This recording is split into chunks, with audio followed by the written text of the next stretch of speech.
हमारे साथ अजय उपाध्याय जी है। अजय उपाध्याय जी, अब आप अपना परिचय देकर प्रश्न पूछ सकते हैं। आप पिपरा विधानसभा से बोल रहे हैं।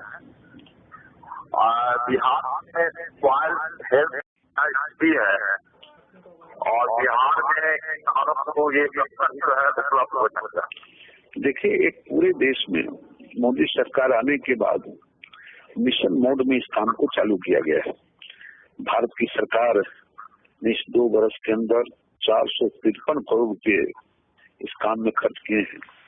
राज्यों को नए लेबोरेटरी बनाने के लिए, पुराने लेबोरेटरी को ठीक करने के लिए।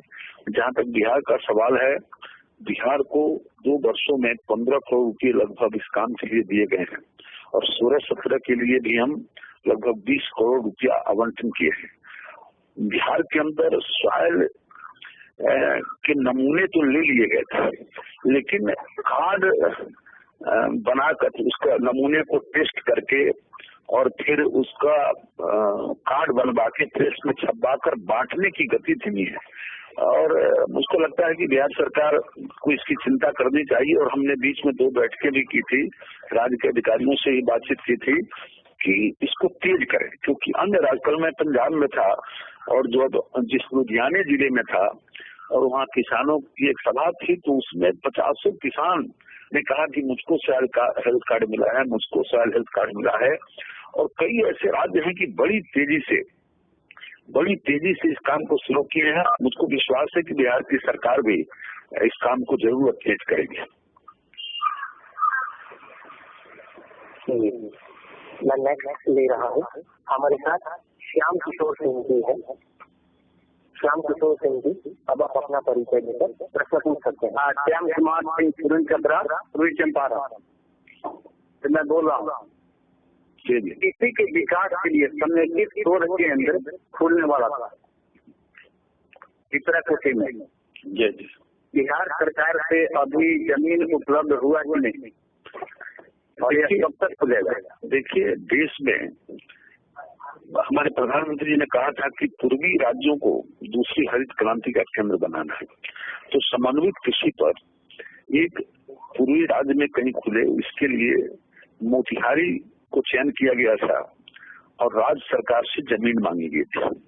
तो राज्य की सरकार ने एक पत्र भेजा कृषि विभाग के सचिव ने मेरे मंत्रालय को भी और जिला कृषि पदाधिकारी को कि आपको ये जमीन दे दी गई, अग्रतर कार्रवाई करिए। जिला कृषि पदाधिकारी को भी और मेरे मंत्रालय को भी। और उसके बाद हम लोगों ने शिलान्यास किया। शिलान्यास के बाद जब जमीन की नापी करके हमको मिल जाए, ऐसा जब पत्र गया, तो फिर बिहार की सरकार ने एक पत्र लिखा कि ये संस्था कैसी संस्था है, इसके विषय में डिटेल जानकारी मांगी। मुझको लगा कि थोड़ा टहलाने की बात शुरू कर दिया। अप्रत्यक्ष रूप से जानकारी ये मिली कि मोतिहारी में जो आज सरकार है, मुखिया है, उनका एक भी आदमी नहीं जीता, तो इसको थोड़ा टालने की कोशिश हुई। लेकिन फिर उनको मंत्रालय की ओर से दिया गया कि हाँ, देश में पहला है और इससे द्वितीय हरित क्रांति को काफी मदद मिलेगी। तब थोड़ा जो इधर जानकारी हुई है कि फिर जिला कृषि पदाधिकारी को राज्य के कृषि मंत्रालय से एक पत्र गया है कि जमीन का पूरा विवरण भेजो, कैसा जमीन है, कहाँ जमीन है।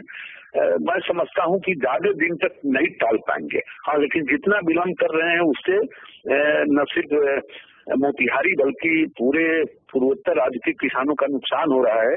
लेकिन मुझे पूरा विश्वास है कि जिस प्रकार की प्रक्रिया शुरू हुई थी उसको बहुत दिन तक वो टाल नहीं सकते हैं। अंत में जमीन उनको देना ही पड़ेगा। लेकिन तत्काल जब तक नहीं जमीन दे रहे हैं, कृषि विज्ञान केंद्र में हमने डायरेक्टर को की नियुक्ति कर दी है और बगल में जो कृषि विज्ञान केंद्र है वहां से हम इस काम को संचालित करेंगे। लेकिन विश्वास है कि सरकार अब शायद आगे टालने के लिए कोई तर्क जुटा नहीं पाएगी।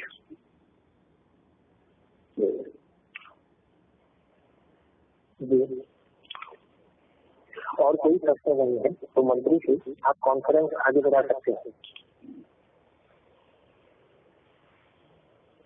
धन्यवाद। सभी जुड़े हुए मैं भाइयों का धन्यवाद करता हूं और समय समय पर आपसे बातें करता रहूंगा।